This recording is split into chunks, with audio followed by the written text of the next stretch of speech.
En tiempos ancestrales, los candidatos al prestigioso rango de Tangata Manu delegaban la tarea de encontrar el primer huevo de un manutara a sus servidores llamados Hopu Manu, quienes eran enviados a un islote llamado Motunui para vigilar a estos pájaros marinos migratorios.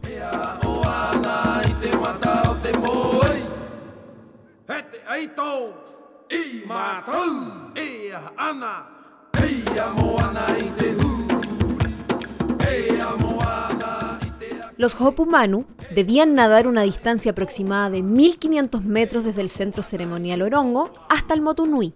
Para hacer este recorrido, cada uno de los competidores contaba con un flotador hecho de totora llamado pora, en cuyo interior tenían alimentos por si la permanencia en el islote se alargaba más tiempo del esperado.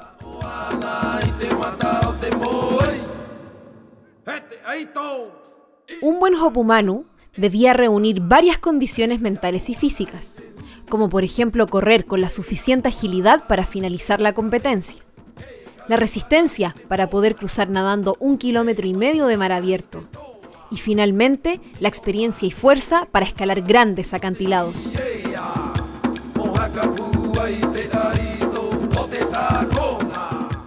El primer Hopu Manu que encontraba el huevo anunciaba a un guardián que se encontraba en la gruta Anahanga Rongo Manu, el nombre de su jefe guerrero vencedor, y aullaba con todas sus fuerzas, Kabaru Tepuoko.